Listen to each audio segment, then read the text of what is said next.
A special thank you to each of our subscribers who make this channel possible. Here's today's story.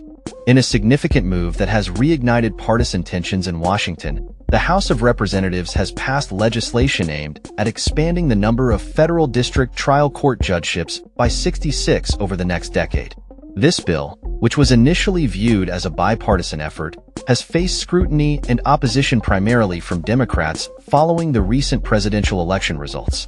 The legislation, which passed with a vote of 236 to 173, spreads the establishment of new judgeships across 3 presidential administrations and 6 Congresses, ostensibly to prevent any political party from gaining an undue advantage in shaping the federal judiciary.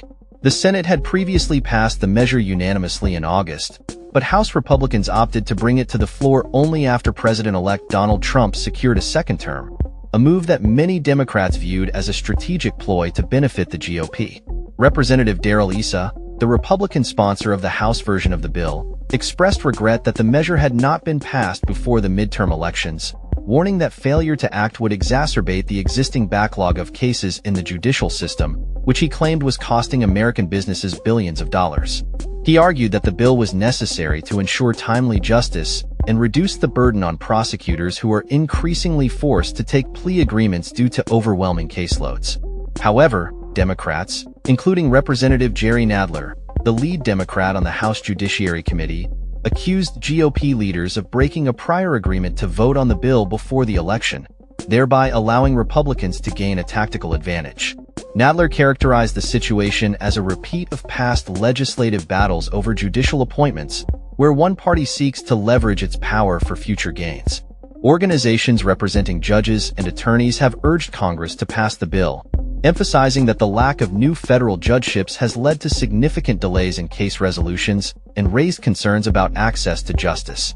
The presidents of the Federal Judges Association and Federal Bar Association issued a joint statement prior to the vote, warning that failure to enact the legislation would result in continued delays and hinder the judicial process for affected parties. The political landscape surrounding judicial appointments has become increasingly contentious, with Senate roll call votes now required for most nominees, and Supreme Court and appellate court votes often falling along strict party lines.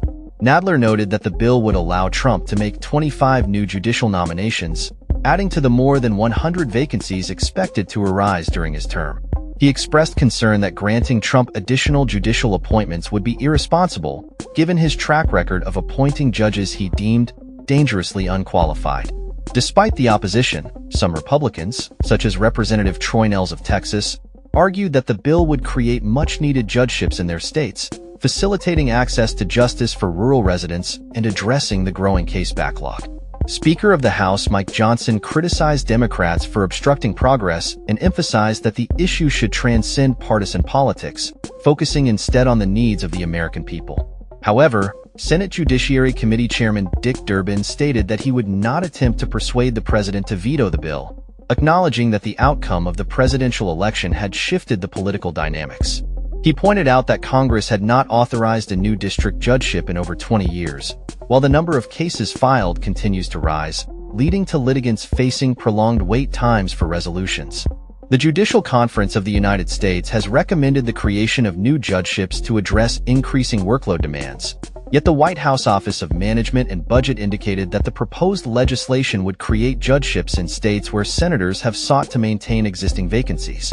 This has raised questions about the true motivations behind the bill, as the White House contends that the concerns over judicial economy and caseload are not the primary drivers of support for the legislation. As the political battle over judicial appointments continues, the future of the bill remains uncertain, with President Biden likely to veto it if it reaches his desk. The implications of this legislation extend beyond the immediate creation of judgeships, reflecting the broader struggles between the two parties as they navigate the complex landscape of federal judicial appointments and the ongoing challenges facing the American legal system. That's all for this story. We upload videos every day covering many different subjects, so hit that subscribe button to stay informed. Thanks for watching.